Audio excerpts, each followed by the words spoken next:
हरे कृष्णा, राधे राधे। मैं राजेश्वरी आप सभी का आनंद टीवी में स्वागत करती हूँ। हम सभी ब्रह्म वैवर्त के पुराण के विषय में श्रवण कर रहे हैं और ब्रह्म वैवर्त पुराण हमने कल श्रवण किया था कि नारद जी ने ब्रह्मा जी को श्राप दिया और ब्रह्मा जी ने नारद जी को श्राप दिया। आइए ब्रह्म वैवर्त पुराण के विषय में आगे श्रवण करने से पहले 2 मिनट भगवान श्री कृष्ण के सुंदर स्वरूप का चिंतन करते हैं। आप भी नेत्र बंद करके उनके सुंदर स्वरूप का चिंतन करें। सच्चिदानंद रूपाय विश्वोत्पत्त्यादि हेतवे तापत्रय विनाशाय श्री कृष्णाय वयं नमः। कृष्णाय वासुदेवाय हरये परमात्मने प्रणता क्लेशनाशाय गोविंदाय नमो नमः। भगवान श्री कृष्ण के पावन चरित्र को हम ब्रह्म वैवर्त पुराण में श्रवण करते हैं। उस भगवान श्री कृष्ण को मेरा प्रणाम। आप सभी के हृदय में विराजमान मेरे राधा माधव को प्रणाम है। आइए ब्रह्म वैवर्त पुराण के विषय में आगे श्रवण करते हैं। ब्रह्मा जी जब नारद जी को श्राप देते हैं, नारद जी जब ब्रह्मा जी को श्राप देते हैं तो नारद जी पुनः गंधर्व के स्वरूप में आ जाते हैं और गंधर्व के स्वरूप में आकर के वो तपस्या करते हैं, भक्ति करते हैं। अब उनके जो पिताजी थे, कैसे नारद जी को गंधर्व के स्वरूप में उन्होंने प्राप्त किया, क्योंकि श्राप था कि आप अगले जन्म में गंधर्व दासी पुत्र बनेंगे, उसके बाद आप मुझे प्राप्त होंगे, आपको मैं ब्रह्म ज्ञान प्रदान करूंगा। ब्रह्मा जी ने श्राप दिया था। उसी श्राप के तहत ये गंधर्व, जिनके घर में नारद जी गंधर्व के रूप में प्रकट हुए या उनका जन्म हुआ, ये गंधर्व जी ने बहुत, उनके जो पिता थे गंधर्व, उन्होंने बहुत करोड़ों लाखों करोड़ों वर्षों तक उन्होंने तपस्या की और तपस्या से भगवान शिव जी को प्रसन्न कर लिया। भगवान शिव जी प्रसन्न हो गए और कहने लगे, मांगो क्या मांगते हो। तो गंधर्व दोनों हाथ जोड़ करके कहने लगे कि बस भगवान मुझे कुछ नहीं चाहिए, भगवान श्री कृष्ण की भक्ति और मुझे वैष्णव युक्त पुत्र चाहिए। देखिए बंधुओं, क्योंकि शास्त्रों में ऐसा लिखा, अपुत्र से गतिर नास्ति, जिसके पुत्र नहीं होता उसकी गति नहीं होती।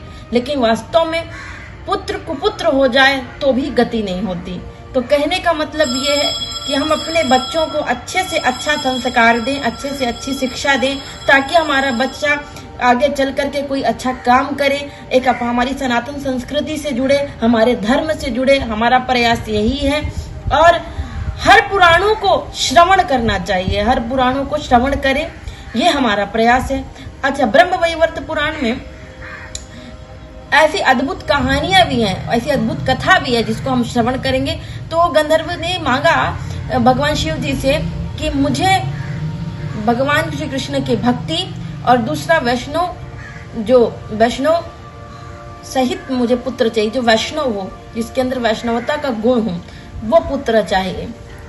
अच्छा, शिव जी मुस्कुरा करके कहने लगे, एक तरफ माया भी मांग रहे, एक तरफ भक्ति भी मांग रहे हो। प्रेम की गली अति साकरी, वामे दो न समाए। प्रेम की जो गली है वो सक्रिय होती है, उसमें 2 लोग नहीं समा सकते। इसीलिए या तो माया मांग लो या तो भक्ति मांग लो। शिव जी कहते चलो मैं तुम्हें माया प्रदान करता हूं। क्यों? भगवान श्री कृष्ण की भक्ति तो अति विरले लोगों को मिलती है, सबको प्राप्त नहीं होती। कहते ना, भाग्य उदय न बहुजन्म समर्जिते न सतसंगम च लभते पुरुषो यादा वही। जब जन्म जन्मांतर के भाग्य हमारे उदय होते हैं तब हमको जीवन में सत्संग मिलता है, और जब हमको सत्संग मिलता है तब जाकर के भक्ति हमारे जीवन में स्फुरित होती है। शिव जी कहते हैं, और इसी बात को प्रहलाद जी कहते हैं असुर बालकों से, श्रीमद्भागवत के 7वें स्कंद में कहते हैं, कौमार्याचरेत प्राज्ञो धर्मान भगवतान निः।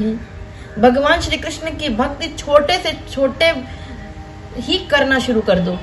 क्यों? कि न दानम न तपो ने जय न शौचम न व्रतानि च प्रीयते अमला भक्त्या हरिरंत विडंबनम। न दानम न तपो, दान करने से भगवान श्री कृष्ण मिलेंगे कंफर्म नहीं है, तप करने से भगवान श्री कृष्ण मिलेंगे कंफर्म नहीं है। भगवान कब मिलेंगे? प्रियते अमला भक्त्या, भक्ति भी दो प्रकार की होती है, एक मल भक्ति होती है, एक अमल भक्ति होती है। मल भक्ति जिसमें हमारा स्वार्थ छिपा हो, स्वार्थ वाली भक्ति, हे गोविंद मेरा ये काम कर दोगे तो मैं तुम्हारी भक्ति करूंगा, तुम्हारा स्मरण करूंगा। इसका मतलब है कि आप स्वार्थी हैं, व्यापार कर रहे हैं भगवान श्री कृष्ण के साथ में। वो भक्ति भी भक्ति ही कहलाती है, लेकिन उस भक्ति की कैटेगरी मल भक्ति में आ जाती है। दूसरी भक्ति होती है अमल भक्ति। अमल भक्ति मतलब निष्काम भक्ति, जो भगवान श्री कृष्ण से गोपियों ने प्रेम किया था। गोपियों का और भगवान श्री कृष्ण का जो प्रेम है वो सर्वोच्च स्तर पे है। तो भगवान श्री कृष्ण और गोपियों का प्रेम जो सर्वोच्च स्तर पे है, उसको वो भक्ति अटूट है, वो सर्वोच्च प्रेम है, क्योंकि निष्काम है, कोई इच्छा नहीं है श्री कृष्ण से। गोपियों की कोई इच्छा नहीं थी कि आप हमारे साथ ही शादी करेंगे, आप हमारे साथ ही रहेंगे, आपको ये।